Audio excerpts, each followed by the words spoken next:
New York joins me now in the studio. Congresswoman, thanks so much for being here. So on social media, you've been urging people to call their senators, tell them to vote no on cloture, which allows the bill to go forward for a vote of just a simple majority, and to vote no on the vote for a simple majority on the Republican bill. What do you say to the counter argument of, like, a government shutdown hurts the country, hurts the people you represent, from Queens and the Bronx? Absolutely, and that is why House Democrats have laid out a plan, as well as several Senate Democrats laid out a plan to keep government open for another 30 days as Republicans negotiate a deal with Democrats in order to have an extended government funding bill. But the House would have to come back into session, right? But House Democrats are in town. We're afraid of working? Is that the problem here? That the idea that, God forbid, members of Congress have to fly back and do their jobs? Okay. Genuinely, come on. So Chuck Schumer, I guess the Senate Democratic leader, your senator, said at this meeting that he is going to vote for cloture. He is going to vote to allow there to be a simple majority vote. You think that's wrong? I believe that's a tremendous mistake. Yes. Why? I think, well, first and foremost, the American people, if anyone has held a town hall or has seen what has been happening in town halls, American people, whether they are Republicans, independents, Democrats, are up in arms about Elon Musk and the actual gutting of federal agencies across the board. This continuing resolution codifies much of this chaos that Elon Musk is wreaking havoc on the federal government. It codifies many of those changes. It sacrifices and completely eliminates congressional authority in order to review these impulsive Trump tariffs that he's switching on and off. And on top of that, for folks who are concerned about effectiveness in government, this Republican extreme spending bill removes all of the guardrails and all of the accountability measures to ensure that money is being spent in the way that Congress has directed for it to be spent. This turns the federal government into a slush fund for Donald Trump and Elon Musk. It sacrifices congressional authority, and it is deeply partisan. And so to me, it is almost unthinkable why Senate Democrats would vote to hand the few pieces of leverage that we have away for free when we've been sent here to protect Social Security, protect Medicaid, and protect Medicare. You have expressed opposition to government shutdowns in the past. Here's your very first speech on the House floor. It is not normal to shut down the government when we don't get what we want. It is not normal for public servants to run away and hide from the public that they serve. And it is certainly not normal to starve the people we serve for a proposal that is wildly unpopular among the American people. Now, I get that you hate this continuing resolution. You don't think it's a good bill, but the alternative is likely a government shutdown. Well, the alternative is to agree on a 30-day stopgap to keep government open as negotiated. The proposal is in front of the House. The proposal is on the Senate.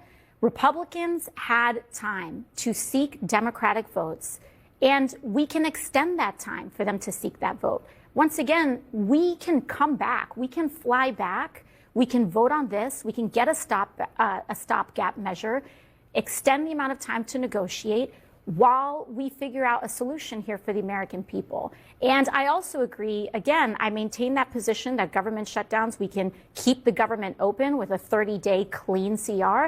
And on top of that, I also maintain the position that government officials and public servants should not be hiding from the public the way that Republicans are hiding and being instructed to not host town halls right now because of the outrage among the American public around their attempts to cut Social Security, Medicaid, and Medicare. My understanding is that your other senator, another Democrat, Kirsten Gillibrand, also thinks that the Democrats should vote to go forward with the spending bill, unlike Senator Tim Kaine that we just heard from. And my guess is, I don't speak for either Schumer or Gillibrand, but my guess would be if they were here, they'd say, you're being naive. It's really just a choice between voting for a government shutdown or voting not for a government shutdown. People aren't going to come back. It just doesn't happen that way. Again, that's not me. I imagine that that's what they would say to you. Yeah. I understand that Senate Democrats think that it is beyond wildest convention for us to come back, but House Democrats have done that before. The House has reconvened in emergency sessions before. I've certainly voted on the floor of Congress they've even called us back from August recess before. This idea that it is beyond the scope of imagination for us to come back from vacation is just not an acceptable answer for the American public. I want to play something that President Trump said earlier today. Take a listen. If it's shut down, it's only going to be, if there's a shutdown, it's only because of the Democrats, and they would really be taking away a lot from our country and from the people of our country. Your colleagues, House Republicans, are already using the term Schumer shutdown, which has that nice alliterative style. Are you not worried at all about Democrats taking the heat for the shutdown? We know, and the American people are not going to have the wool pulled over their eyes. Everybody knows that Donald Trump is president, that Republicans have the Senate, and Republicans have the House. They have the keys to the entire United States government. And if Republicans wanted to avert a shutdown, they can. They can. They can, if they need Democratic votes, then they can negotiate with Democrats to get those votes. It is simple. They have two options, to pass it with their votes or to pass it with Democratic votes.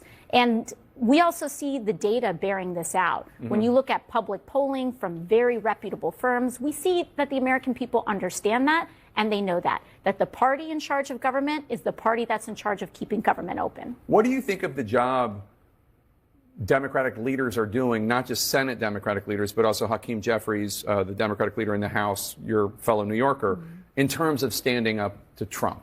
Well, when we look at this vote around this government funding bill that we saw this week, Leader Hakeem Jeffries was able to keep the entire House Democratic caucus united and together. Except for Jared Golden. Right. Except for every one. single House Democrat, including every single House Democrat who won a Trump district, except for one out of over 200, voted against this deeply partisan, extreme Republican spending bill. Not just because they're Democrats, but because they know it's bad for the country. This bill is bad for the country. What's that song by Seal?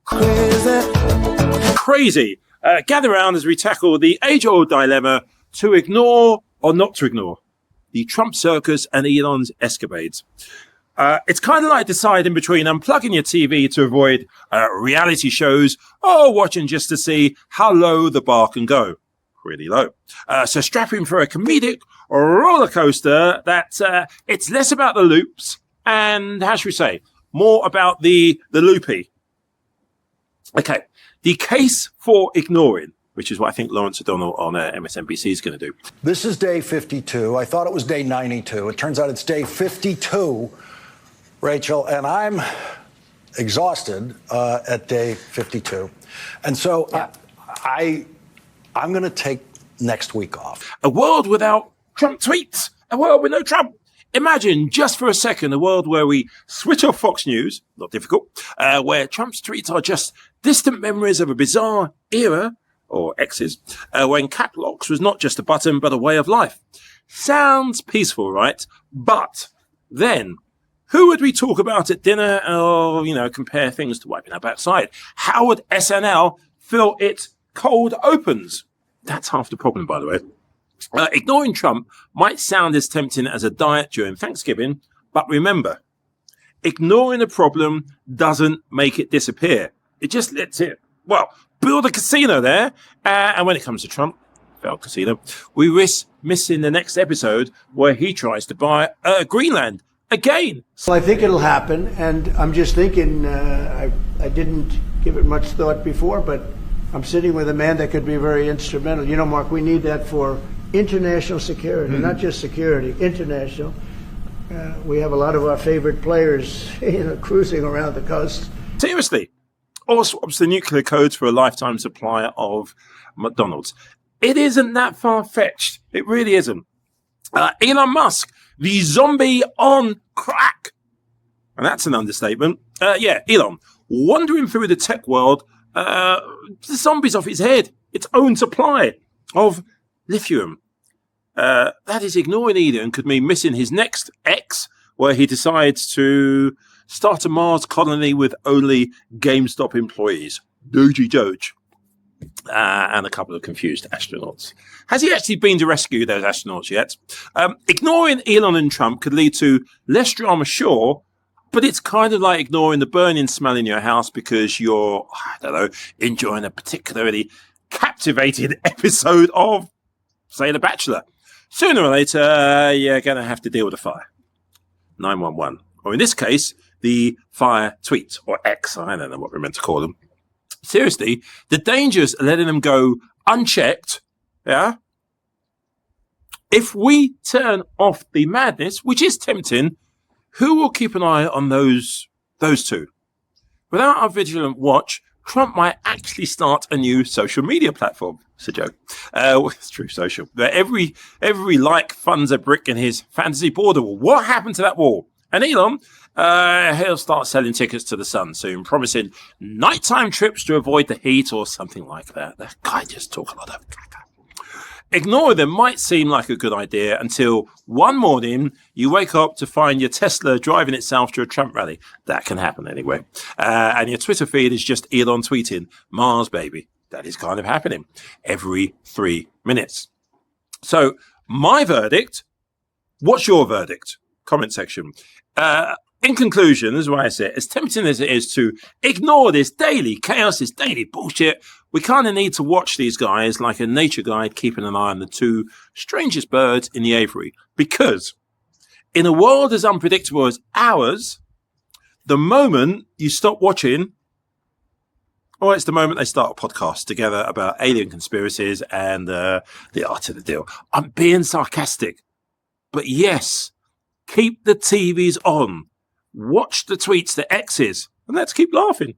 Because if we don't laugh at the absurdity of it all, and it is crazy, we might just cry, and let's face it, crying messes up the popcorn. And who wants soggy? This is so bad. But do you want soggy popcorn while watching The Greatest Show on Earth? It's not The Greatest Show, by the way. One of the worst shows on earth ever unravel.